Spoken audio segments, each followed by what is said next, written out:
இங்க பாருங்க தம்பி விஜய், நீங்க உங்களை பார்க்கிறதுக்காக ஓடி வர கூட்டத்தை பார்த்து லைட்டை ஆஃப் பண்ணி போடப்படாது.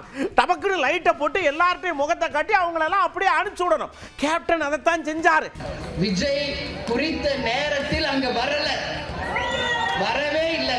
இது முதல் தவறு விஜய் செய்தது. ஏன் வரல? உங்களை பார்க்க காலையில 9 மணில இருந்து மக்கள் நிக்கிறாங்கல்ல, சாப்பிடாம தண்ணி குடிக்காம வெயில்ல குழந்தை குட்டியை தூக்கிட்டு பொம்பளை பிள்ளைங்க நிக்கிறாங்கல்ல ரோட்ல. அந்த பொறுப்பு உங்களுக்கு வேண்டாமா? நீங்க வீட்டுல இருந்து கிளம்புறதே தனி பிளைட்ல தான் வரீங்க. அதுவும் 11 மணிக்கு தான் வீட்டுல இருந்தே கிளம்புறாரு. அவன் தப்பு அது. இப்ப பாருங்க, 7 மணிக்கு நாம வருவோம்னா 7 மணிக்கு வந்து நிக்க. அதான் தேமுதிக. நீங்க எதுக்கு அரசாங்க காவல்துறையை நம்பி ஏன் போறீங்க விஜய்? ஏன் இன்னைக்கு வந்து மேல நிக்கிறீங்களே, 4 பவுன்சர் உங்களை சுத்தி நிப்பாட்டுறீங்களா உங்க பாதுகாப்புக்கு?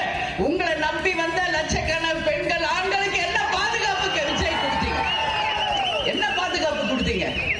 பஸ்ஸுக்குள்ள உள்ள பூந்துக்கிறாரு, ஏதோ கூண்டுக்குள்ள பூந்துக்கிற மாதிரி. ஒரு சின்ன கண்ணாடி அது வழியா அப்படி எட்டி பாக்குறாரு.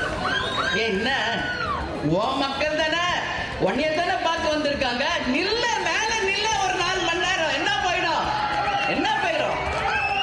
உன்னை பார்க்க 9 மணில இருந்து நிக்கிறாங்கல்ல ஜனம்.